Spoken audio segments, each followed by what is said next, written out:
Поэтому каждый тристрел, каждый пень, каждая тыква и орех ценится как никогда. Вот он, последний рывок, когда у босса осталось мало хп, и он вышел из фазы защиты. В ход вступают все инсты.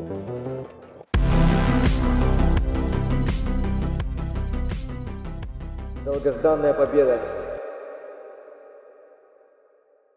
Время мини-игр. Всего их 20, все не разные, но на деле всех их объединяет одна особенность. Ну ладно, почти все, которые вы поймете по ходу видео. И да, кстати, в прошлом видосе по Original я там дал слабину. Практически все приключение прошел с 4-кратным спавном. Так просто это оставить я не могу, поэтому в этом видео все, что смогу, пройду с 8-кратным спавном. Да, вот такой вот я крутой.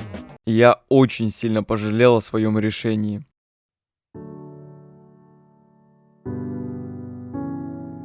Любому началу приходит конец, но каждый конец — это только начало. С какой бы начать? С упыренного. Он никак не изменен, задача у нас та же, способ ее достижения такой же, но рассказать о нем есть что. Если вы помните про магнит, что он исчезает спустя некоторое время, то, наверное, понимаете, что и тут он исчезает, но при этом пустая клетка сама не заполнится до тех пор, пока мы не установим совпадение, или пока не потратим солнце на перемешку лужайки. Понадобилось мне 2 попытки, на первой произошло, угадайте что. Правильно, вылет. Сразу скажу, что полный экран не помогает, даже так игра вылетает. Я знаю, что поможет 3D ускорение, которое у меня не хочет включаться даже после многочисленных гайдов. Насчет этого я обнаружил кое-какой прикол, о котором расскажу немного позже, хотя он посеет больше вопросов, нежели даст ответы, но тем не менее не рассказать об этом я не могу. Ну все, ладно, с упыренным закончили, теперь идем к погу вечеринке. Довольно простая мини-игра, которую снова не изменили и на которую мне снова понадобилось 2 попытки, так как на первой неправильную тактику выбрал. Про нее и рассказывать-то нечего, ну пого, ну их много, всем известный дуэт более чем справляется, поэтому переходим к зомботанике. Опять без изменений? Ну как, не назвал бы это изменением самой мини-игры, но в общем. Оказывается, зомби-горохострел с конусом это как бы дефолт, то есть самостоятельный зомби. Не вариация обычного зомби-горохострела, потому что его в игре нет, а вот его большая версия как раз вариация. Та же самая фигня и зомби-орехом. Дефолт с дверью, вариация красный. Угадайте, чем прошел. Упыренный поворот, так же как и предыдущие мини-игры, не изменен, поэтому пришлось, правда, вытерпеть 2 вылета, но все это ради победы. Надеюсь, вы поняли, какую мысль я хочу до вас донести. Автору мода абсолютно... Ладно, давайте уже перейдем к чему-то более интересному. Я прекрасно понимаю, чего вы ждете, так что сейчас я выберу размаш зомби. Давайте для начала вспомним про 2.5. Тупо спам всеми зомби, уровень не оставляет ни шанса, но он возможен. Я более чем уверен, что эта мини-игра сделана по приколу. Чисто для тех челов, которые, ну не знаю, любят драг-кликать, наверное. А теперь вернемся к мини-игре. Как вы думаете, что тут будет? Не поверите, то же самое. Но после запуска мини-игры нас встречает окно с выбором ответов. Опять загадки. По той же логике, как и в прошлой части, нажимаю на левую. Попробуйте догадаться, что же дал мне этот выбор. Сначала я этого не понял, но в общем это дало мне автокликер, который к середине игры становится не очень-то эффективным. Но в любом случае пройти с ним мини-игру можно. Точно? Вот надпись «Последняя волна», голова зомби перестала двигаться, а зомби все спавнится и спавнится. Не знаю, в чем дело, вроде мини-игра пройдена, а победу давать не хотят. Может это такой троллинг от автора, может я что-то не так сделал. В общем, как и тогда, сделаем вид, что я это прошел. Давайте пока немного отвлечемся. Несмотря на то, что это видео посвящено мини-играм, хочется упомянуть также и пазлы. И даже совсем немного выживания. Пройдусь я по ним совсем коротко, чтобы вы тут со скуки не умерли. Все возобои вообще легкие, потому что ни один из них не изменен, кто бы мог подумать, кроме предпоследнего. Не сказать, что он прям сложный, но отличается от остальных. Я понимаю, что не все помнят наизусть уровни возобоя, поэтому я вам напомню. Это у нас другая цепная реакция. И в вазах прячутся пого и зомби с коробкой. А вариации у них довольно противные. Особенно учитывая то, что отбиваться мы можем только кабачком, урезанным репитером и с парагрибом. Кстати, про вариации. Есть тут такая упого, которая просто высоко прыгает. В принципе, это было очевидно, но в общем да, она перепрыгивает высокий орех. В прошлой части эту особенность я упустил, но теперь могу спать спокойно. Короче, из-за вариаций я тут немного застопился. Ну потому что когда все зомби с коробкой спавнят алмазовый импа, которого трудно убить, ну немножечко сложновато, да. Еще и этот пого-имитатор спавнит конусов. В общем-то, надо немного удачи. Победная попытка выглядела так. Вариаций почти не было, а если они были, то я сразу давил их кабачком. Алмазный им был всего лишь один, и то в конце, так что переживать не о чем. Я зомби. Не, ну это вообще детский сад. Так, теперь остались выживания. Фух, ну вот они все пройдены. Да, это было непросто. Ладно, если серьезно, буду честен с вами. Выживания мне никогда не нравились. Ну как, первые 2-3 волны высаживать оборону довольно весело, но вот потом, большую часть времени ничего не делать, ну такое себе. Они в ваниле-то были такими скучными, как по мне, а в оригинале это просто апогей скукоты. Но не все так плохо. Хотя нет, показалось. Потому что если после 4-й волны в составе появится какой-нибудь зомби с дверью, то все, это ГГ. К этому моменту в каждой пачке зомби будет стабильно миллиард. А среди этой толпы будет куча дверей, а с их замечательными вариациями не то что невозможно жить, тупо играть невозможно. Потому что игра будет вылетать очень часто. Поэтому все сводится к поиску хороших составов. Но это не важно, так как мы с вами сюда пришли в первую очередь за мини-играми, а не за пазлами и выживаниями. Но не упомянуть их я не мог.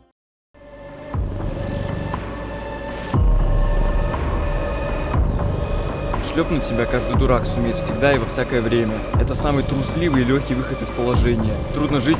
Шлепайся. А ты пробовал эту жизнь победить? Ты все сделал, чтобы вырваться из железного кольца?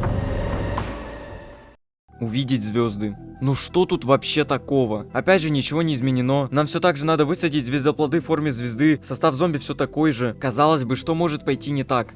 Все. Напомнить вам особенность перезарядки звездоплода, что с каждой его посадкой она увеличивается. Напомнить вам про 8-кратный спавн. Напомнить про эту противную вариацию ведра. Но то, что происходит уже после первой волны, назвать если не месивом, то я не знаю как. Зомби становится слишком много. Мои звездоплоды тупо не справляются. Закончится этот ужас только тогда, когда я высажу все звездоплоды. Только вот наиболее вероятно каждая попытка будет оканчиваться тем, что зомби вас тупо задушат. Просто посмотрите, сколько их выходит после 3-й волны. Очевидно, отбиваться одними только звездоплодами глупо. Поэтому на следующей попытке я взял морозного горохострела. Идея в том, чтобы замедлить зомби для того, чтобы звездоплоды успевали их убивать, а саппорты успевали перезаряжаться. Тактика действительно показывала себя хорошо, я смог дожить аж до 4-й волны. К сожалению, просто дожить. Дальше неизбежный проигрыш, невидимая стена, пересечь которую просто невозможно. Зомби выходит настолько много, что они плевать хотели на оборону, которую я выстраивал на протяжении всей попытки. Не доставало мне еще целых 6 звездоплодов, так что о победе можно и не мечтать.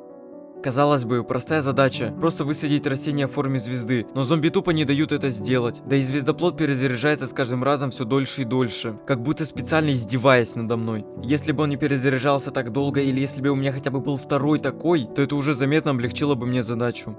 А ведь это вполне реально, благодаря имитатору. Ну конечно, я просто возьму имитатор, и тогда я точно успею высадить все звездоплоды. Для начала познакомимся с самим имитатором. Все имитированные растения стоят на 20% дороже оригинала. В связке с обычным звездоплодом он ведет себя как надо. То бишь, высаживая его, цена и перезарядка увеличиваются. Вот оно решение, благодаря которому этот уровень становится проходимым. Сначала именно так мне и казалось. Увы, мне снова удалось дожить до 4-й волны, а после мгновенный проигрыш. Но мне оставалось высадить лишь 3 звездоплода. К победе я уже значительно ближе, но все еще недостаточно. Попробую еще раз, потому что на этой попытке я совершил, наверное, фатальную ошибку. Неэффективно использовал тыквы, ставил их вперед, из-за чего они почти сразу же были съедены. Кстати, про тыквы. Я тут еще понял, что если посадить звездоплод, на него поставить тыкву, выкопать ее, то ничего не выпадет. А должно выпасть 2 растения, если кто забыл. Поэтому заобузить не получится. Следующая попытка была не выигрышная, увы, но очень-очень близко к ней. Потому что мне оставалось посадить 1 звездоплод. Я старался высаживать их настолько быстро, насколько мог, но все тщетно. Перезарядится он еще не скоро, а зомби уже вот столько. Сдерживать их попросту невозможно.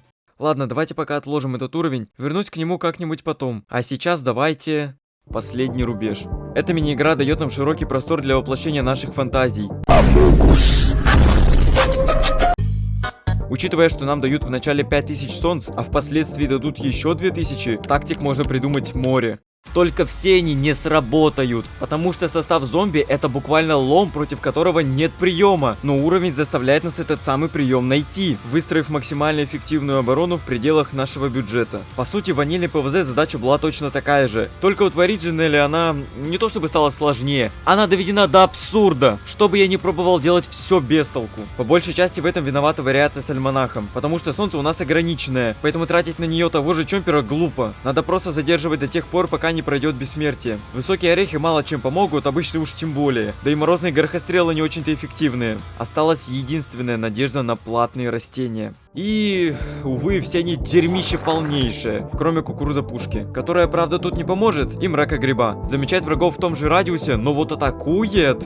И вы знаете, смотря на его работоспособность, мне пришла в голову кое-какая идея насчет прошлой мини-игры. Но давайте все же разберемся с этой, а уже потом вернемся к предыдущей. Так вот, мракогреб тут тоже не поможет. Пробовал я еще тактику с дымогребами, которая совсем себя не оправдала. Но вот что я понял. Здесь механику с тыквой можно обузить. То есть, что я имею в виду? Возьмем условный высокий орех. Стоит он 125 солнц, два таких обойдутся в 250. Как я и говорил ранее, посадив на любое растение тыкву и вскопав ее, нам дадут 2 семена этого растения. Сама по себе она стоит 225. То есть, если я посажу тыкву на высокий орех и вскопаю ее, то сэкономлю 25 солнц. Такой трюк надо проворачивать с растением, цена которого превышает 100 солнц. Иначе выгоды мы с этого не поимеем. Вторая вещь, которую я понял, связана с гигантским орехом. Возможно, вы могли видеть вот эти секретные растения, среди которых есть ранее озвученный кандидат на успех. Чем же он так хорош? Крайне много хп, а также, внимание, его нельзя задавить. Он лишь получит от этого урон. Изначально я не хотел его использовать, так как мне это казалось немного нечестным. Но мод просто не оставляет мне выбора, поэтому никакого чувства вины у меня нет. И наконец, третья вещь, которую я понял, связана с горящими горошинами. Внимательно посмотрите на них. Они становятся сначала желтыми, потом красными, потом фиолетовыми, и все. Больше цвета, соответственно, и урон не меняется. Хотя у меня 4 ряда пней, из чего можно сделать вывод, что нет смысла ставить больше, чем 3 ряда. Благодаря всем этим знаниям у меня появилась маленькая надежда, что это все-таки возможно пройти. Но только с 4-кратным спавном, потом поймете почему. Высадил я эту замечательную оборону, всосал почти сразу же. Не-не-не, так дело не пойдет. Давайте я высажу 2 ряда 3 стрелов. И поскольку мне потом будут давать солнце, возьму колючки, чтобы впоследствии совершенствовать оборону. А вот так я смог без особого напряга продержаться первую волну. К сожалению, игра просто вынуждает ролить удачный спавн. Потом вы это прекрасно увидите. Далее я потратил солнце, высадив оставшиеся пни. Казалось бы, все. Осталось высадить только колючки, и оборона будет идеальной. Ведь даже дельфины, которые плывут по суше, не замечают их. Но в игру вырывается вариация с альманахом. Мало того, что она впитывает в себя огромное количество урона, не давая тем самым убить тех зомби, которые находятся позади нее. Так еще если она скооперируется с вариацией футболиста, которая толкает всех вперед, то знатно нагнет всю мою оборону, и я просто проиграю. Увы, тут придется очень много сейв скамить. Таким я не люблю заниматься, но мод попросту не оставляет другого выбора. Этот альманах очень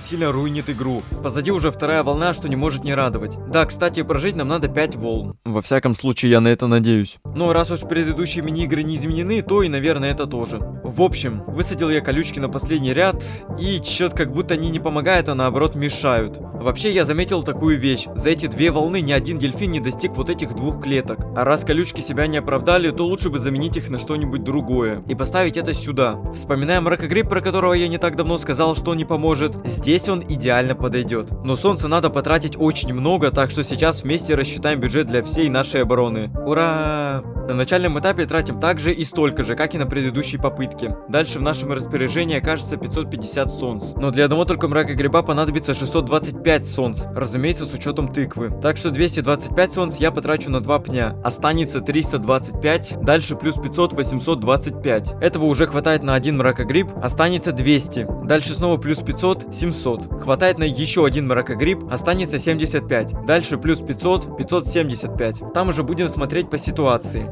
Весь бюджет рассчитан, план есть. Какой? Ролить удачный спавн с помощью сейфскама, конечно же. И типа ладно, там в первых 3 волнах будет несколько альманахов, это простительно. Но вот дальше ни в коем случае. Чем дальше я продвигался по уровню, тем сейфскам становился абсурднее. Под конец я сохранялся чуть ли не после каждой пачки. Ну, как минимум, потому что почти в каждой пачке была куча дверей. Ладно, давайте по порядку. Первые 3 волны прошлись относительно спокойно. Орехи немного покоцанные, но не критично. Кстати, я заметил, что орехи, которые находятся на воде, получают гораздо меньше урона, чем те, которые находятся на суше. То есть я мог бы их спокойно заменить на высокие орехи, сэкономив тем самым целых 200 солнц. Но так как я уже прошел 3 волны, начинать заново мне не очень хотелось, поэтому я продолжил играть так. Но лучше бы я начал заново, поверьте мне, так было бы гораздо меньше морок. 4-я волна выдалась очень жаркой. Один орех съеден, чуть ниже сильно покоцан. Очевидно, играть без ореха глупо, так что трачу солнце на него и на тыкву для этого бедолаги. Ну и наконец финальный ужас, 5-я волна. Зомби тут просто дохуища, а среди них очень много дверей, так что мне пришлось очень долго ролить, но вы даже не представляете, насколько много. Я, конечно, не считал, но за всю мини-игру мне пришлось откатываться около 200 раз. И когда я в очередной 43-й раз откатываюсь назад к одному и тому же моменту, мой взгляд говорит все за меня. Но помимо этого, чем ближе я подбирался к концу 5-й волны, тем больше у меня возникало ощущение того, что 5-я волна это не конец. Не знаю почему, может мне просто не верилось, что я правда смогу пройти это, может что-то другое, не знаю. Так, ладно, я тут уже дошел до волны, и игра поставила меня в очень интересные условия. Эти два ореха довольно сильно побиты, а восстановить я смогу только одного. Вопрос какого? Вот этого. Так решил не я, так решила игра. Ну да ладно, лишусь всего лишь одного ореха. Только вот у игры немного другие планы. Тот, что ниже, находился лишь на первой стадии поломки. Но буквально за 30 секунд ему полностью сняли хп. Над этим постаралась дверь с горохометом, но больше вклад в это внес 6, который подорвал сразу 2 ореха. Ну вот она, последняя пачка.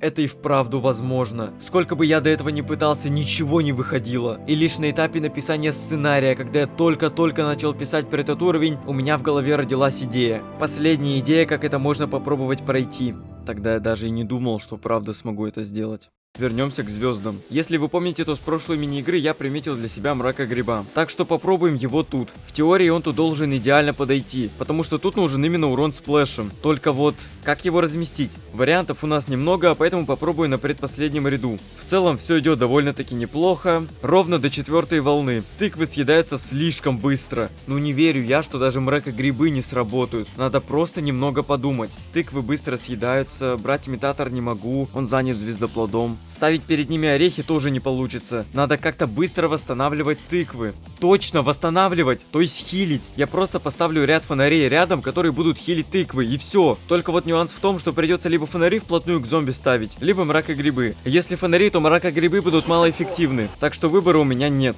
Сначала я и вправду подумал, что пройду это. Но даже с фонарями мракогрибы не справляются. Если честно, я не знаю, что делать. От отчаяния даже снова попробовал играть от звездоплодов и инст. Но безуспешно. Несмотря на опыт прошлой мини-игры, что не надо сдаваться, если мучиться, то что-нибудь получится, мне в голову совершенно ничего не приходит. Хотя постойте, зомби на уровне очень много, и их очень удобно подрывать каким-нибудь инстакилом. Но какое растение может тоже всех подрывать, при этом не являясь инстакилом? Кукурузная пушка. Ну если и это не сработает, то...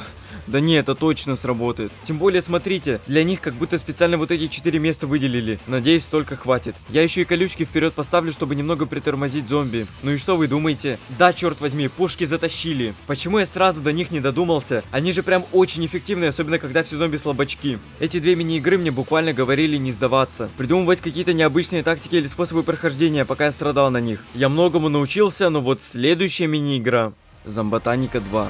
Это пиздец! Вы хотите спросить почему? О-хо-хо! Вот как выглядела первая попытка. В первой же пачке выходят 2 зомботаника горохомета с конусами, горошины которых буквально летают по всей лужайке. А вдобавок к ним еще и красная вариация кабачка. С моим набором убить их, мягко говоря, нечем. Но то, что случилось дальше... Естественно, это реролл. По-хорошему, мне стоило бы взять какую-нибудь мину, чтобы быть готовым к такой ситуации. Но вместо нее я решил взять солнцегриб, чтобы не подвергаться обстрелу сан-продюсеров. И тут... выходят 3 пулеметчика! Как мне от них отбиваться? Спустя еще парочку неудачных попыток я все же взял мину. И конечно же в первых пачках горохометов не было. Кто бы сомневался. Только вот даже мина особо не помогла. Потому что если они не душат, то душат другие. Как? Ну что, вот что это такое? Как я должен отбиваться от этого? Это без шансов, просто вот. Мне просто выбора не оставляют буквально. Но они не оставляют шансов тебе просто вообще. Просто 0 шансов. Ну это без шансов, ну типа реально. Они не оставляют тебе просто ни шанса. Как я это должен сделать? Они тут в самом начале душат, типа серьезно, но это без шансов вообще. Я реально не знаю, как это можно вообще пройти. Боже, я забыл. Я же могу 3 стрел, а на него тыкву. И все. Я потом получу еще 3 стрелов. Так это же вообще гениальная стратегия. Да, только я не придумал тот момент. А как мне заработать 550 солнц, да? Ну, вот просто сразу, и просто сразу. Ну прикол.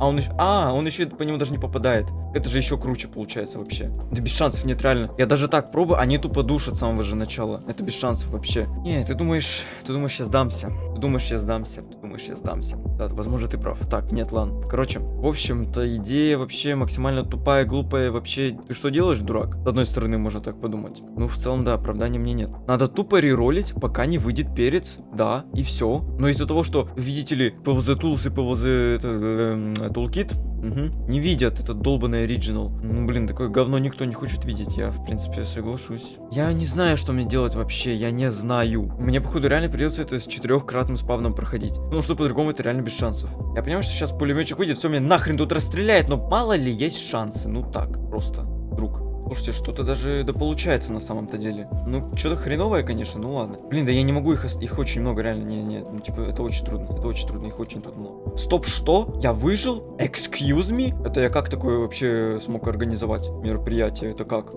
А, да. Не-не-не, простите, что-то я... Ну, что-то да, бывает, ну, такой, знаешь, бывает, когда думал, что у тебя есть шансы пройти. Угу, да-да. Ну, с кем не бывает, да. Ну, с кем такое не бывает. Что? Я что наделал вообще? Вы... Да, я такой молодец. Да ну не, ну это тоже без шансов, честно. Ну прям... Я очень сильно сомневаюсь в том, что это реально возможно вообще. Я же понимаю, то, что, ну, надо надеяться на лучшее, там, все дела, но тут... Ну это без шансов просто, вообще. Игра просто не оставляет шансов вообще на победу какие-либо. А я не знаю. Ну, типа, ну это без шансов вообще, типа, ну, 0 шансов. Я еще магнит не протестил.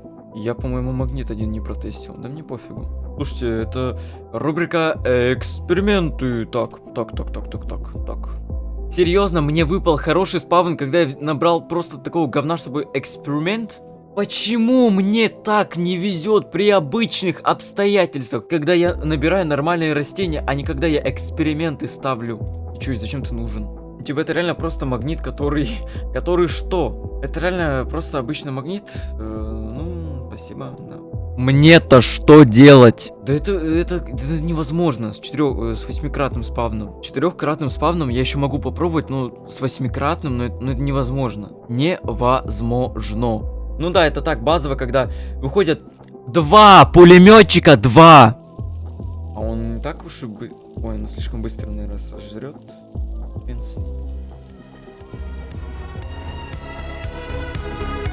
Чего, блин?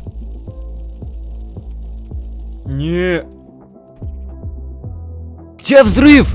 Эта игра меня просто на меня с ума сведет, ну это... Какого черта? Я даже косилки не потерял, я даже живу хорошо в целом. В принципе. А нет, показалось. Нет, серьезно, а зачем я тогда взял взрывной орех, если он не взрывается? Я не знаю, как это проходить, ну серьезно, ну автор мода просто конченый. Я не могу это...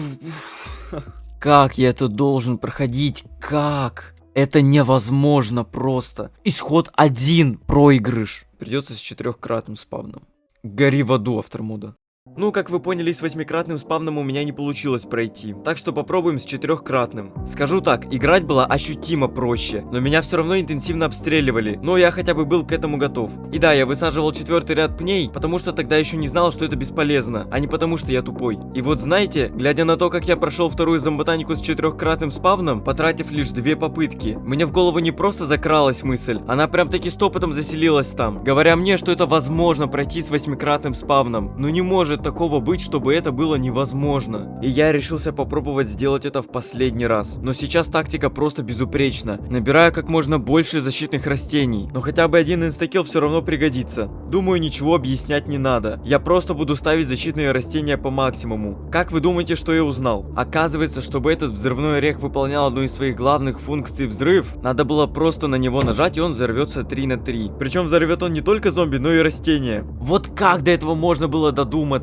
Я-то просто по приколу на него нажал. Кстати, взрывается он даже будучи вот такой лепехой. Так, ладно. Сначала все шло довольно неплохо, а потом чуть-чуть что-то пошло не так. Но отчаиваться я не буду, несмотря на то, что я уже на грани. Надо пробовать еще раз. А вот уже сейчас, когда мне удалось высадить линию орехов, пошло-поехало. К первой волне уже что-то похожее на адекватную оборону. Так что все шансы есть. Но из-за обилия зомби-персов я нередко лишался какой-либо линии обороны. Но нет и нет. Я уже слишком сильно поверил в себя. Отступать уже не некуда. Надо идти только вперед. Тем более, что вторая волна не за горами. Выносили меня после нее только так. Проиграл я реально много раз. Но вместе с тем прекрасно понимал, что дожив до третьей волны, я, можно сказать, одержу победу. Каждый раз проигрывая, я не понимал, в чем дело, что не дает мне побеждать. Очевидно, обстрел зомботаников. Но помимо этого, массовая давка моих орехов кабачками. А они как бы очень важны. Решение я придумал довольно нестандартное. Вместо того, чтобы ставить третий ряд пней, ряд орехов я сдвину влево на одну клетку. Спрашивается, зачем? Чтобы кабачки не успевали до них доходить. Но у всего есть свои подводные камни, и этот случай не исключение. Зомби будут тусоваться около орехов, оставляя позади себя зомби-перцев. Поэтому их желательно надо убивать сразу, как только они вышли. И вот спустя еще несколько проигрышей, я доживаю до третьей волны. Так, стоп. Когда я успел потерять косилку? Что ж, в таком случае надо бы присмотреть за этой линией. Как бы вам так помягче сказать? Зомби просто много. Орехи тупо не вывозят. Зато вывозят инстакилы. Благодаря ним на верхних линиях почти никого не осталось. А убить их не составляет никакого труда.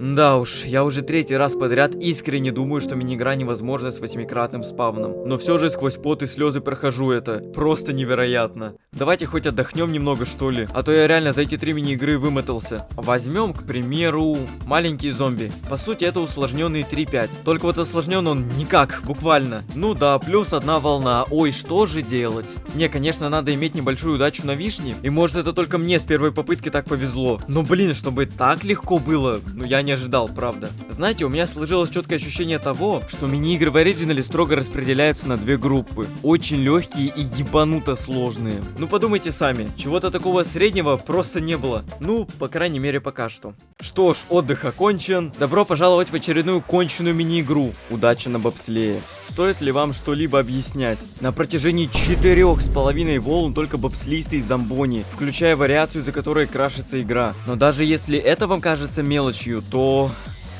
начало очень сильно влияет на дальнейшую ситуацию. Что же это означает? Да все очень просто. Чем дальше я буду продвигаться по уровню, тем больше будут выходить зомби. А соответственно оборону мне надо будет улучшать на протяжении всего уровня. Это очевидно, это все знают. И вот тут в игру вступает то самое начало, которое ты запорол, потому что слишком близко подпустил зомбони к своей обороне. А он сделал длинный ледяной след. Ну и что, просто перцем его убери. Понимаете, да? А это я еще не говорю про то, что надо тактику подобрать. Ведь просто ставить 3 стрелы с пнями не получится. Их будут обстреливать, а одной тыквы не хватит. Чисто ради прикола попробовал играть только саппортами. Ожидаемо никаких плодов это не дало, кроме одной интересной информации. Если ставить растения на последний водный ряд, то они будут в относительной безопасности, потому что зомбоник-горохомет не попадает по ним. Ладно, пошутили и хватит, а может и не хватит. Хочу опробовать страту с высаживанием подсолнухов только на водные клетки, а вместе с этим дать шанс горохомету. И то себя не оправдало. Все, теперь серьезно. Но перед этим я хочу вам в кое-чем признаться. Я вас немного обманул, потому что ледяной след все же можно убрать, но для этого должно выполняться одно из условий. Либо на линии никого нет, либо перец на этой линии должен убить всех. Если вы помните, то зомбони не умирает от одного перца. Хотя было у меня такое, что 2 этих условия не выполнились, а след все равно пропал. Да короче, не знаю, как это работает, давайте уже наконец приступим.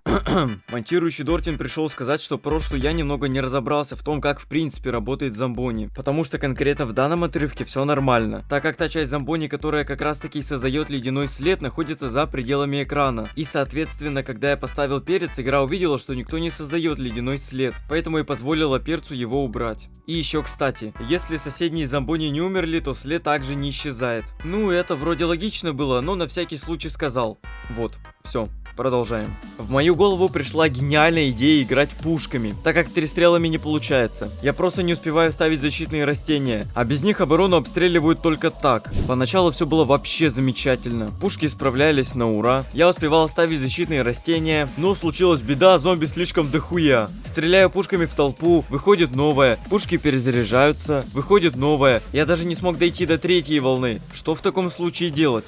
Я, блин, не знаю. Попробую пока с 4-кратным спавном пройти. Хотя, учитывая, что я почти до 3-й волны дошел, то, скорее всего, это будет очень просто. Ну, в общем, как я и сказал, это и вправду было довольно просто. Зацените, кстати, прикол. Так как на воде никто не выходит, за исключением конвейерного, я поставил сюда пушки. А то перезаряжаются они очень долго. Их прям не хватает. Так, ну это, конечно, все здорово, но я вообще-то хотел бы это пройти все-таки с 8-кратным спавном. Но как же это сделать? Как я убедился, пушки не вариант. И, по всей видимости, 3 стрел с пнями тоже. Но постойте, на самом деле, когда я пробовал играть 3 стрелами, перестрелами, я лишь, скажем так, щупал уровень, а потому не использовал всю боевую мощь перестрелов с пнями. Так что именно это я и буду делать сейчас. Это буквально единственный выход, который я вижу на данный момент. Но даже так уровень не поддается. Дохожу до третьей волны, дальше смерть. Проанализировав эту попытку, я пришел к выводу, что мне не хватает солнца. Так что берем двойного подсолнуха и пробуем еще раз. Сейчас солнца в принципе хватает, но не хватает места, чтобы улучшать оборону. Да и вообще на этой попытке было чересчур много зомбоний горохометов. Тут уже никакие защитные растения не помогут, кроме гигантского ореха. С ним уже действительно начало что-то получаться. Где-то к третьей волне я потихоньку выстраивал оборону, а после нее просто старался выжить. Зомбони ну прям очень сильно душат. Пока я добивал остатки от пачки, уже выезжали новые. А их там ну примерно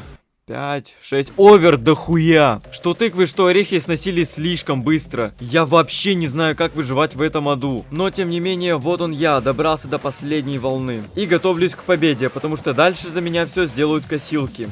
Да уж, им хватило меньше минуты, чтобы сломать всю мою оборону. Но это стоило того. Вот она, моя победа. Эти 4 уровня это что-то нечто. То, что они вообще не изменены, в этом и заключается вся их сложность. Абсурдная сложность. Серьезно, на всех этих уровнях я каждый раз думаю, что это невозможно пройти. И каждый раз, преодолевая все трудности, все преграды на пути, выходя за рамки своих возможностей, превозмогая собственную беспомощность, мне все же удается проходить эти уровни. Сталь закаляется при большом огне и сильном охлаждении. Тогда она становится крепкой и ничего не боится.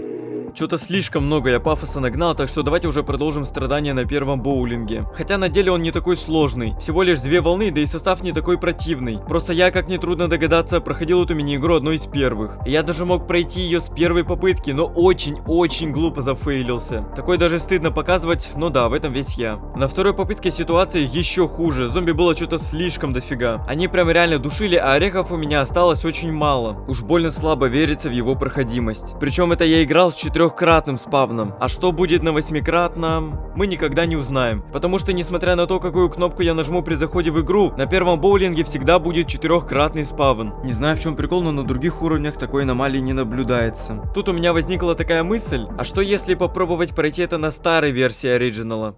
Небольшое, хотя я в этом не уверен, лирическое отступление. Что вообще за старая версия? Существует ли она вообще? Как она выглядит и есть ли другие? Сейчас постараюсь все подробно объяснить. Но для начала предыстория для понимания контекста. Все началось 17 января этого года. Участник моего дискорд сервера Рос скидывает мне видос прохождения 1.7 в старой версии оригинала с 8-кратным спавном. Спасибо ему за это. Китаец, конечно, меня удивил, но больше даже не тем, что он прошел это, а что он играет на старой версии оригинала. Потому что это не та, которая была у меня, и не та, которая была у Сеймона. Как я это определил? Да очень просто. В версии, которую я проходил, можно менять скорость. У него нет. А в версии, которую проходил Сеймон, интерфейс прозрачный. У него нет. После этого у меня появилось прям дикое желание отыскать все версии оригинала. Заполучить их и посмотреть, что они вообще из себя представляют. Помогут ли они мне как-то пройти первый боулинг? Так что, уважаемые коллеги-детективы, я вас всех приветствую. Сегодня у нас будет первое дело о пропаже версии оригинала. Наша задача найти их. Это будет непросто, но давайте же скорее начнем. Итак, что у нас по зацепкам? Мы знаем о существовании как минимум 3 версий, 2 из которых неопознаваемые. И мы знаем никнейм автора этого мода. На этом все. Но даже этого нам более чем достаточно. Где можно в теории еще найти какие-нибудь зацепки? Можно чекнуть дискорд сервер Сеймона. Может, помимо его версии найдем какие-нибудь еще. Можно чекнуть сайт с модами на растения против зомби pvz.moe. Ссылку на него я оставлял в описании под видосом про оригинал. Можно чекнуть YouTube. Мало ли найдем что-то интересное. И самое вкусное чекнуть Билибили. Ну что ж, давайте искать в том порядке, в котором я перечислил. На сервере Сеймона, как я и предполагал, нашлась его версия 1.20.15, а также еще кое-какая. Но, во-первых, она неопознаваемая, хотя по интерфейсу можно сказать, что она явно не старая. А во-вторых, я даже не знаю, как сказать. Ну, в общем, это самая ёбнутая версия оригинала. Я не знаю, под чем был автор мода, создавая это. Она абсолютно неиграбельная. Лучше не ищите ее, поверьте, вам не захочется такого опыта. В принципе, больше ловить там нечего. Можно, конечно, поискать на других дискорд-серверах, но, во-первых, я искал, ничего особо интересного не нашел. Во-вторых, отправляемся в pvz.moe и идем к оригиналу. Сначала я думал, что нажав кнопку «История», нам откроются другие версии, но, увы, она тут одна единственная. Дальше я просто решил зайти на профиль автора мода. Из интересного тут только другие его модификации, но об этом как-нибудь потом, там есть о чем рассказать. Переходим к Ютубу. Там я вообще не смог найти ничего полезного. Ну, в принципе, как я и думал. Хотя, помнится мне, я наткнулся на какой-то видос по оригиналу, благодаря которому я приобрел какую-то версию. Но что-то я не помню, что это был за видос. Возможно, я вас сейчас просто ввожу в заблуждение. Но, в общем, неважно. Ну и теперь, наконец-то, великий и... просто великий Билибили. Прошу любить и жаловать, он очень крутой. Если вы вдруг не в курсе, поясню. Билибили один из популярнейших видеохостингов Китая. Там зачастую и обитают различные китайские и не только, но в основном они моды на ПВЗ. Наш сегодняшний объект не исключение. И я даже скажу больше. Он там не сказать, что нашумел, но какую-никакую популярность обрел. Поэтому ну хоть какие-нибудь маломальские зацепки мы с вами уж точно сможем найти. Всего у нас есть два варианта. Первый это найти канал автора мода. Второй просто написать название мода и под всеми видосами с ним искать ссылку на его скачивание. Звучит, конечно, как полное безумие. Кто в здравом уме станет искать иголку в стоге сена? Притом даже не факт, что эта иголка вообще есть. Около 9 часов я шерстил Билибили в поисках версии оригинала. Я чуть с ума не сошел, но все это было не зря. Нарыл я очень много материала, чуть ли не на полноценный видос на эту тему. Так что не будем особо сильно углубляться, как-нибудь потом я вам все расскажу. Лучше чекнем канал автора мода LostGD42. Вообще ник довольно странный. У меня он ассоциируется с DLL файлом, который находится в папке с оригиналом и в некоторых других модах. GD42. Но почему он потерян, непонятно. На его канале находится масса всего интересного. Но самое-самое среди всего этого лежит в одном его посте, где он выложил ссылку на все версии оригинала к 26 декабрю 2021 года. Вот оно, то, что мы с вами так тщательно искали. Осталось только скачать архив и радоваться жизни. Дело закрыто. Если бы все было так просто. Дело в том, что этот архив лежит на китайском облачном хранилище Байду. Чтобы скачать какой-либо файл оттуда, необходимо там зарегистрироваться. Но придется мне опять ворваться в телеэфир, потому что вся последующая информация на момент монтажа немножечко потеряла свою актуальность. Более подробно обо всем этом я расскажу в отдельном видосе, может и нет, не знаю, я еще сам не определился, делать его или нет. Но, в общем, давайте пропустим этот кусок, чтобы не запутать вас. Все, больше не смею отвлекать, это был последний раз, сори, простите. Вот и все, наше расследование зашло в тупик. Не, конечно, я нарыл еще много чего интересного, вот реально. Вы такого точно не ожидаете увидеть и услышать. Болтать я тут могу еще очень долго, но надо бы уже вернуться к прохождению. Поэтому всем спасибо, мои детективы. Наше дело еще не закончено. Слишком рано ставить точку. Так что ждите продолжения. Надеюсь, я его сделаю. Кстати, кто-нибудь еще помнит, как я в начале видоса говорил, что расскажу вам про кое-какой прикол? Так вот, думаю, самое время. Как вы знаете, у меня 3D ускорение не работает. И ничего мне не помогает это пофиксить. Но на другом компе, который, подчеркну, по производительности заметно хуже моего, оно работает. Разница между ними, помимо производительности, заключается в том, что у меня железо на AMD, а там на Intel. Акцентирую я на этом внимание, потому что когда искал гайды по фиксу 3D ускорения, то натыкался на чулов, у которых тоже AMD, и которым тоже ничего не помогает. Я пытался понять, с чем это связано, но ничего толкового не надумал. Самое логичное, что мне пришло в голову, это то, что скорее всего у компа на Intel была встройка с более старыми технологиями, чем у меня. А современные видеокарты от AMD не предусматривают поддержку этих технологий. Но опять же, это лишь мое предположение. Хотя в таком случае у меня бы и в ванильной ПВЗ не работало 3D ускорение. Но оно же у меня работает. Короче, не знаю, в общем, придется терпеть вылеты, увы. Главное, что вам необходимо вычленить, это то, что я нашел две версии. Одна, в которую играл Сеймон, другая самая ёбнутая.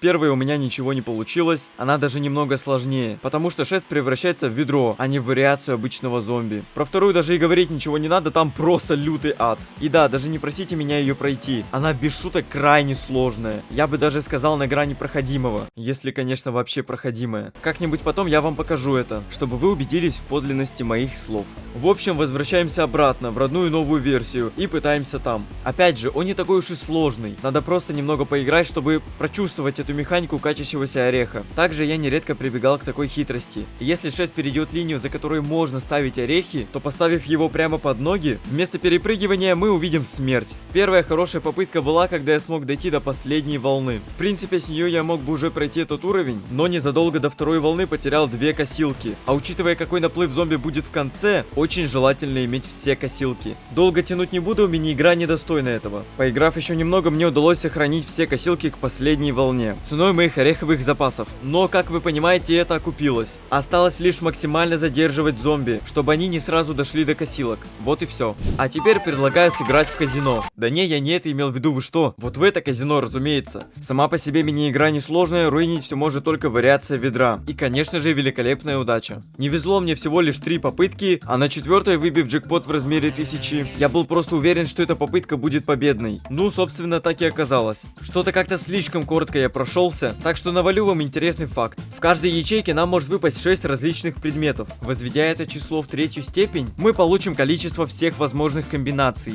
Ряды уже будут немного интереснее, а все из-за растений, которые нам тут дают. Ваниль и мину нам давали, чтобы, не знаю, убивать первых зомби, наверное. Ну, лично я так делал. Правда, это вообще почти никак не помогает. В оригинале, из-за того, что она притягивает к себе зомби, лучше юзать ее в толпе. В ваниле магнит неоднократно помогал против зомби с металлическими предметами. В оригинале, поскольку он одноразовый, лучше ставить его, когда количество зомби с металлическими штуками превышает все допустимые нормы. В ваниле кофейный боб помогал разбудить магниты, тут он просто занимает место. Но настоящий герой здесь это, конечно же, перец. Как вы ни черта не помните, бьет он по своей и по соседним линиям. Путем нетрудных вычислений можно понять, что в этой мини-игре, ставя один перец, на крайних линиях будет наноситься урон 2 перцев, на остальных 3. Помогает это очень сильно, особенно когда нищенские арбузопульты начинают не справляться. Что в обычной ПВЗ этот уровень очень сильно зависел от рандома, что в этом моде. Но здесь в большей степени от количества выпавших перцев. Ну и от количества подстав, которые довольно нередко случаются. Естественно, я это прошел. Во-первых, мины надо беречь для более опасной ситуации. Во-вторых, надо высадить несколько рядов орехов, чтобы задерживать зомби. Дальше что? Просто ждем перцы и побеждаем.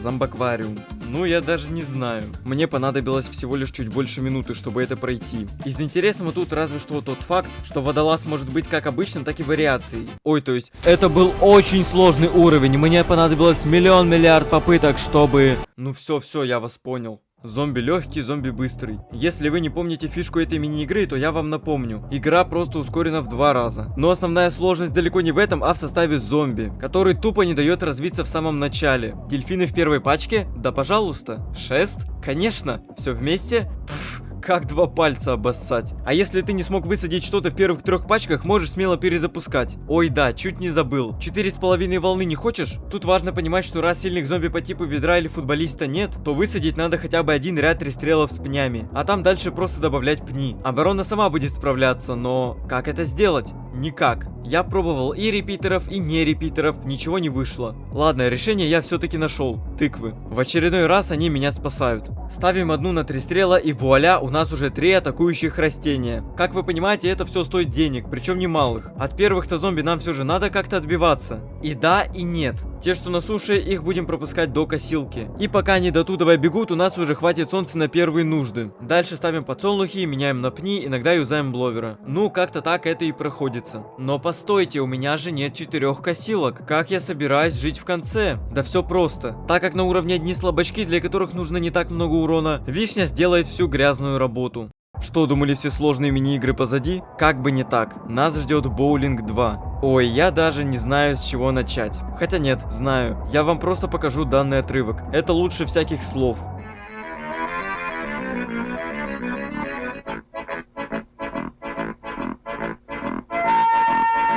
Если вы вдруг не поняли, вариация с альманахом бессмертная. Псевдо-бессмертная. Все же от косилки она умирает. Да, я знаю, что это уже рассказывал, но просто я думал, вдруг в боулинге она все же получает урон от орехов. Увы. Волн тут 3,5. Шанс, что альманах не выйдет на линии, где нет косилки, я бы с радостью посчитал, да только вот заколебусь это делать, потому что вероятность крайне мала. Отсюда возникает очевидный вопрос, возможно ли это? Да, ведь если ролить себе удачный спавн, где не будет этой противной вариации, то все должно быть вполне проходимо. А что делать с 8-кратным спавном? Ведь зомби будет очень много, а я очень сомневаюсь, что при таком раскладе это будет проходимо. Плюс ролить надо будет очень долго и много. Ну и конечно же не стоит забывать про вылеты, куда ж без них. Но я хотя бы попытаюсь. За все эти жалкие попытки я узнал, что убийство танцора происходит довольно интересным образом. И если попасть в него обычным орехом и при этом у него имеется хотя бы один подтанцовщик, то урон нанесется не ему, а как раз одному из из подтанцовщиков. Когда же их всех нет, то урон нанесется уже самому танцору. Если попасть в него взрывным орехом, то взорвутся все в радиусе взрыва, вне зависимости от количества подтанцовщиков. Если попасть в него гигантским орехом, то умрут все. Даже те подтанцовщики, которые были на соседних линиях.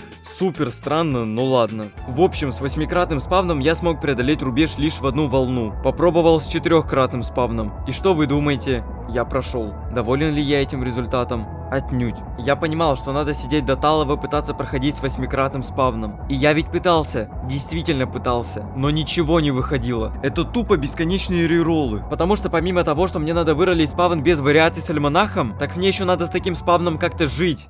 Вот если бы мне не приходилось мучиться с альманахом, то это уже значительно облегчило бы мне задачу. Вернее, сделало бы ее менее душной, что в любом случае лучше, чем есть сейчас.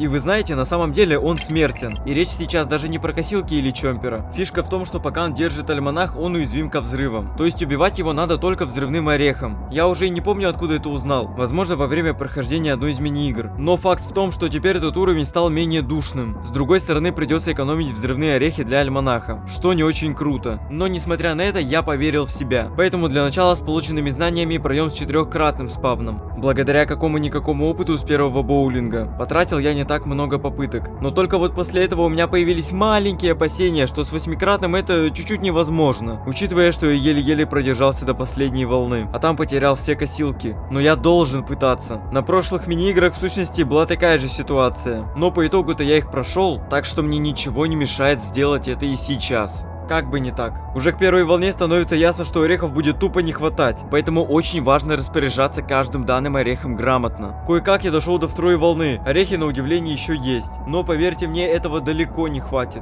Тут уже начинается какая-то дурка. Куча зомби, все мерцает, мигает. Я как сумасшедший спамлю паузы, чтобы поймать тайминги. Но вот что я понял. От быстрых зомби лучше сразу избавляться. Потому что пока медленные зомби будут ползти как черепахи, конвейер успеет выдать хоть что-то до выхода следующей пачки. А там, глядишь, можно и гигантского ореха заюзать. Если, конечно, на этой линии нет альманаха, иначе пресс-эф. То, что происходило после второй волны, ужас, не иначе. Более 200 раз мне приходилось откатываться. Огромное количество неудачных попыток. Среди всего этого мрака был лишь единственный луч света. Вера в то, что это действительно возможно. Только это двигало меня вперед, заставляло не опускать руки. И вот спустя куча времени, где каждую секунду приходилось принимать не самые легкие решения, продумывая все ходы наперед, тщательно обдумывая, какой орех мне лучше потратить, я дохожу до последней волны. Осталось лишь немного задержать зомби. Финальная пачка. Уже не первый раз я прохожу то, что изначально считал невозможным. Но этот случай отличается от остальных, потому что так много я еще никогда не проигрывал. Ладно, все, я так больше не могу. Надо вам признаться. Как бы я тут не разглагольствовал про сложные мини-игры, которые якобы граничат с невозможными, по-настоящему невозможные мини-игры есть. Я больше не могу об этом молчать. Дождь из семян, невидимые зомби и порталы. Все они непроходимы, даже с 4-кратным спавном. Как ни пытайся их не пройти. Такие выводы я делаю не с пустого места. Как минимум на всем Билибили мне не удалось найти ни одного человека, который смог бы пройти хотя бы один из этих уровней. А там-то челы явно по скиллове меня будут. Хотя, может, я плохо искал. Но все же наиболее вероятно, все, кто пытался пройти эти уровни, просто дропали их из-за непроходимости. Знал я об этом почти с самого начала, но молчал. До этого момента. Подробно я на них останавливаться не буду, пройдусь чисто лишь для того, чтобы показать, что они невозможны. Дождь из семян. Как будто тут даже и говорить ничего не надо. Но для ясности я все же скажу. 4,5 волны, футболист, дверь, тарзанка, газетчик. А скорость выдачи растений очень не радует. Невидимые зомби. Ну знаете, мне кажется, что против невидимых зомбоний-дельфинов горохострелы кукуруза пульта, мягко говоря, не справляются. Порталы. Несмотря на то, что растения тут выдают реально хорошие, проблема, наверное, даже не столько в футболисте, сколько в шарике. Потому что кактусу надо сделать 100-500 выстрелов, прежде чем шарик упадет. За это время хотя бы пару раз он выстрелит отталкивающими шипами. И нередко шарики немного выходят за зону видимости кактуса. И он начинает опускаться обратно. Но когда шарик снова находится в зоне его видимости, он снова поднимается. Все это происходит очень долго, а тем временем шарик спавнит просто кучу новых зомби. Так что его по-хорошему надо убивать вишней. А выпадает она не так часто, плюс может пригодиться где-нибудь еще. В ее проходимость мне верится куда больше, чем в предыдущие. К тому же похожая ситуация была с последним рубежом. На всем Билибили нет ни одного человека, который смог бы это осилить. А пускай маленькая, но все же вера в то, что это проходимо, у меня была. Так что попробую последний раз. Вдруг что-то получится. А ведь и вправду получилось. победить. На первых попытках я совершил главную ошибку. Принял невезение за обыденность. Проще говоря, то, что меня на каждой попытке тотально имели зомби, я воспринял как должное. Все равно непонятно, да? Короче, пробуя сейчас, мне везло как с зомби, так и с растениями. Не, конечно, после первой волны я потерял аж 3 косилки, дойдя до второй. Но данное обстоятельство мне четко показало, что это все-таки возможно. Тактики как таковой тут просто нет. Лично я старался высаживать один ряд кактусов сзади, после них 2 ряда репитеров, а дальше пни вперемешку со всем остальным. Но все это хрень полная, потому что наш главный помощник это Вишня. Но даже она бессильна перед ублюдскими порталами, из-за которых, собственно, может руиниться даже самая удачная попытка. Высадил нормальную оборону, а давай-ка мы тебе выстроим один портал в правом конце лужайки, а другой в середине. И будем пускать вот сюда зомби. И вообще похуй, что так они проходят расстояние в 2 раза меньше обычного. Не поймите меня неправильно, ванильное ПВЗ было точно так же. Только вот в Original это ощущается очень болезненно. Подобные ситуации случаются довольно часто. Никакой справедливостью тут и не пахнет. Это стоило усвоить еще давно, но даже это мне не помешало. На последней попытке все было как надо. Вишни падали часто, а порталы перемещались плюс-минус адекватно. В конце меня, как положено, спасли косилки. И вот она победа. Не, ну раз тут такое дело, может и дождь из семян получится пройти. Да, там придется очень много ролить, но ведь растения-то падают практически любые. Так что в теории, если будет выпадать что-нибудь нормальное, не терять косилки до последней волны и зомби не будут делать подставы, то в принципе это можно пройти. Но, к сожалению, сколько бы попыток я не делал, никакого прогресса это не дало. Этот уровень это истинное олицетворение РНГ помойки. От твоего скилла тут ничего не зависит. Единственное, что от тебя зависит, это то, насколько сильно ты будешь плакать после очередного проигрыша. Но все же... Долгое время я пытался. И в один момент понял, сейчас или никогда. К первой волне у меня уже что-то есть, что не может не радовать. Потом я старался только улучшать оборону, что давалось вообще нелегко. Это просто ужас какой-то. Но дальше хуже. Потому что все мои атакеры не вывозят такую толпу. Из-за чего приходилось надеяться на инсты или что вариаций будет не так много. Но вскоре мое упорство было щедро вознаграждено. РНГ помойка побеждена.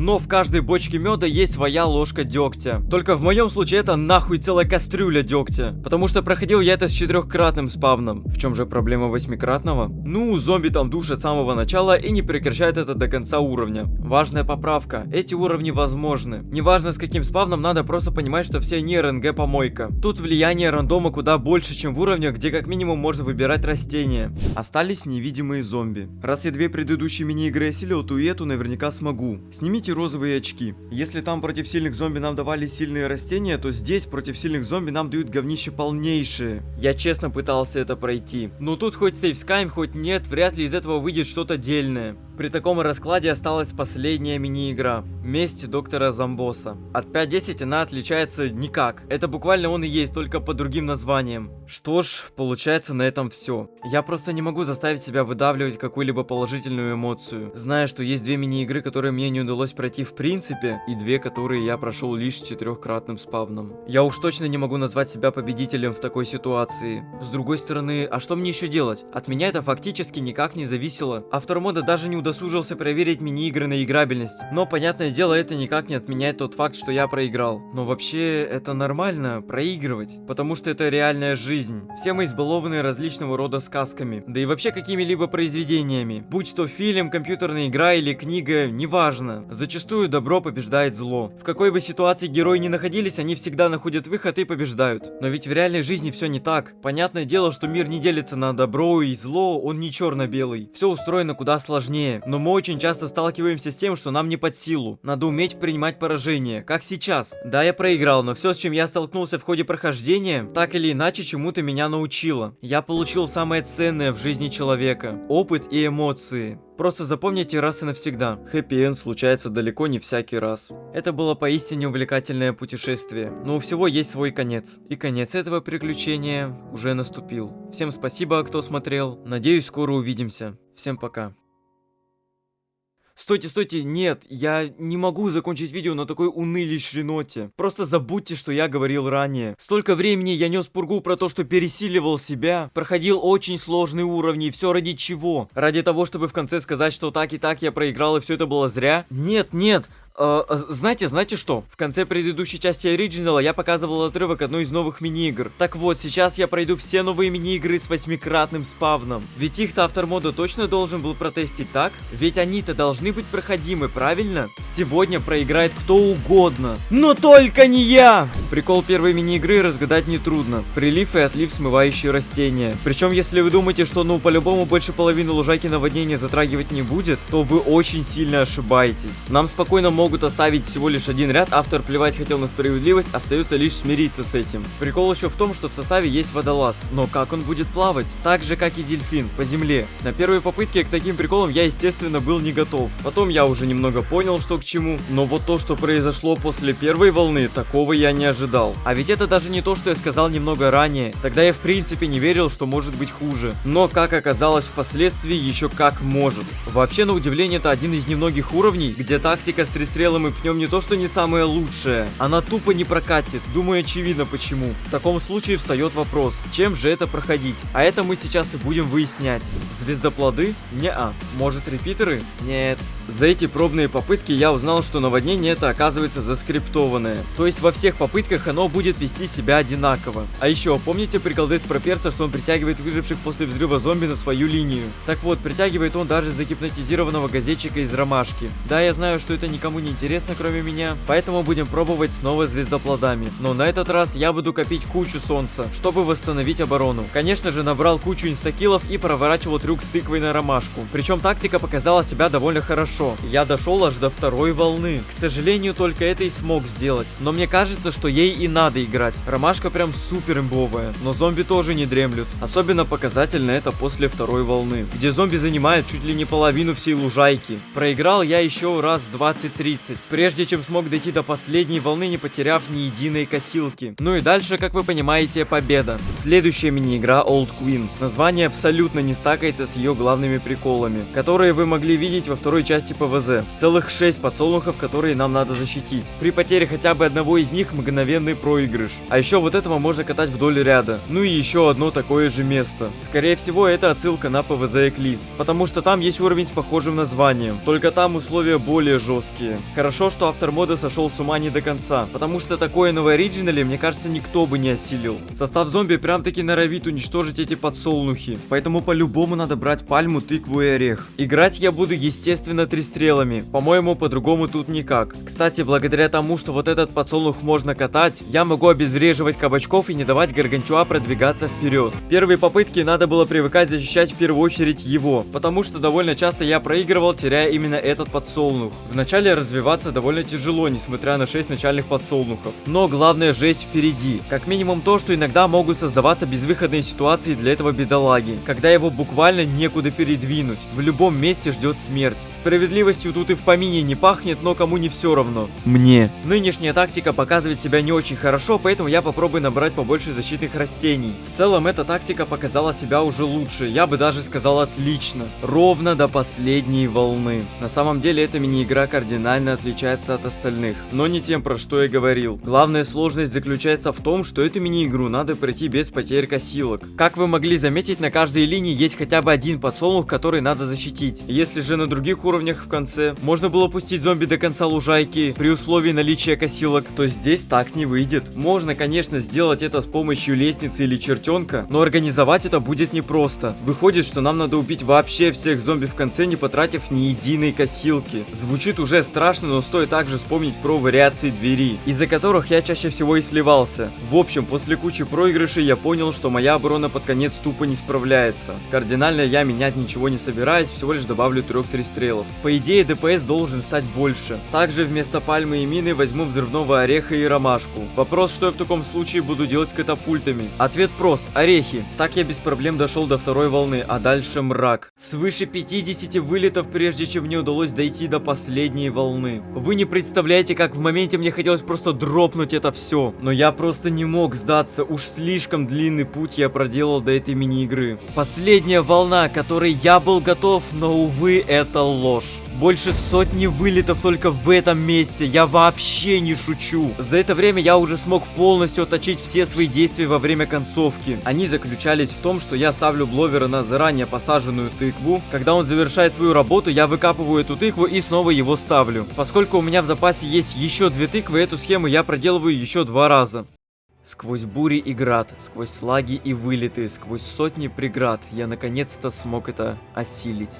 Это волнительное чувство, когда спустя каких-то 30 секунд после кучи неудачных попыток ты осознаешь, что игра дала тебе шанс, она не вылетела. Естественно, упустить такое никак нельзя. Трясущимися руками я взрываю последнего зомби красным орехом, унесшим за собой подсолнух, который не должен был пропасть. Пока игра не осознала, что я совершил фатальнейшую ошибку, я забираю свою награду, офигевая от такой подставы.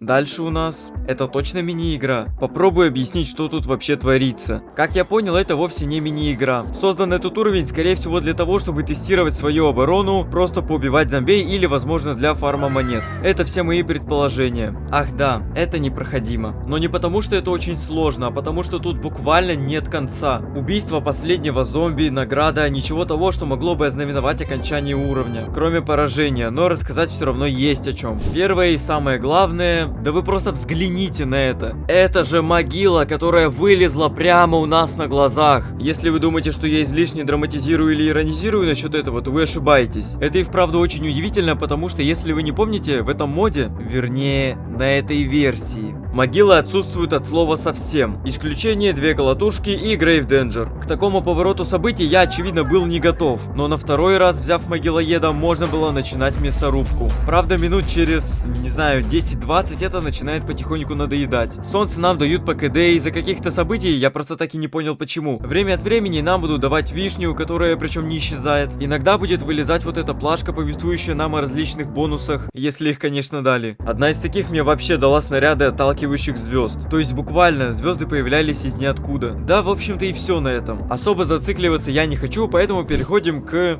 Давайте пока пропустим 4-ю мини-игру и поглядим лучше на 5-ю. Она представляет из себя некое переосмысление невидимых зомби. Как минимум, они все же псевдо-невидимые. Примерно раз в 16 секунд они появляются, но почти сразу же пропадают. Его, конечно, трудно увидеть, но состав такой, достаточно противный. Думал, ща попробую, сольюсь раз 10 и более-менее пойму, что надо делать. Но прошел с 1-й попытки. Уровня легче просто не существует. Ну ладно, не будем обижать зомбаквариум, его никто не сможет переплюнуть. Но сам факт того, что с 1-й попытки с 8-кратным спавном, к тому же я, как? Несмотря на все сказанное ранее, сам уровень довольно напряженный. Очевидно, когда ты не видишь врагов, ты не знаешь, какие действия лучше предпринять. Из-за этого будешь мешкать, часто жать паузу, чтобы понять, что происходит. Но, видимо, к тому времени, как я приступил к этому уровню, я полностью познал Original. Ну и, наконец, финальная 4-я мини-игра, которую я сначала пропустил, но про которую невозможно молчать. Главная фишка в том, что на протяжении всей мини-игры наши растения, время от времени, будут подвергаться бомбардировке. Причем, чем дальше, тем она будет массированнее. Что там в голове творится у автора мода, мы с вами, скорее всего, никогда не узнаем, но справляться с его фантазией нам все равно как-то надо. В составе тут, кстати, есть гигафутболист. Акцент на нем я делаю не случайно, ведь если бы его не было, то эта мини-игра была бы гораздо легче. Первая очевидная идея, как вы понимаете, неудачная, но раньше времени сбрасывать ее со счетов не стал. И какие-никакие плоды это действительно дало. Я смог дойти до 2-й волны. Оглядываясь сейчас на эту попытку, могу сказать, что мне там очень сильно везло, поверьте. Попробовал я поиграть чисто с аппортами и думал, что проканает, сделав упор на ромашки, как на первой мини-игре. Но, как оказалось, врезался гигафутболист в первое попавшееся растение, не врезался. Газетчика из ромашки ждет одна участь при встрече с ним, из-за чего ее использование становится не очень эффективным. Держался как мог, но для 2-й волны сил уже не хватило. Попытался какой-то дебильной тактикой играть, которая на удивление работала, но лишь до наступления 2-й волны. Потом снова попробовал с аппортами, но уже без ромашки и... преодолевая рубеж в 3 волны. Но проблема в том, что к этому времени у меня уже было потеряно 3 косилки, а задефать целых 3 линии не представляется возможным. Дал еще один шанс 3 стрелам с пнями, но итог отрицательный. После 2-й волны выжить просто невозможно, а даже если и выживешь, то дальше тебя тупо задушат. Так, надо думать. Должна быть такая тактика, чтобы противостоять бомбардировке. Может играть чисто орехами? Они выживают после этого. Правда, капец какими покоцанными. Да не, бред какой-то.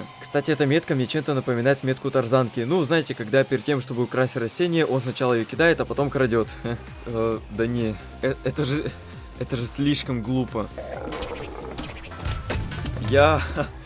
У меня нет слов. Как до этого можно было догадаться? Я вообще не думал, что это и вправду сработает. Но если вы думаете, что ну все, после этого мини-игру пройти легче легкого, то не тут-то было. Противный состав зомби никуда не делся, плюс пальма не бессмертная, плюс из-за нее пришлось сместить все растения на этих линиях на одну клетку вправо, вследствие чего эффективность солнцегрибов немного снизилась. В совокупности все эти факторы и не дают легко пройти этот уровень. Я все еще стабильно сосу после второй волны. Но потом случилось чудо. Видимо, я уже немного приноровился и могу доходить аж до третьей волны. Но этого по-прежнему недостаточно. Вот что я точно заметил, так это то, что когда я теряю одно защитное растение, на лужайке начинает происходить сущий кошмар. Так что, как бы иронично это ни звучало, но защита защитных растений у меня в приоритете. Жаль, что у меня не получилось их сохранить. Несмотря на то, что я дошел до третьей волны, оборона оставляет желать лучшего. Особенно нижняя линия. Не, у меня, конечно, есть все косилки, но честно не верится, что все это выстоит. Ну, как я и говорил, минус все линии, кроме одной водной. Но...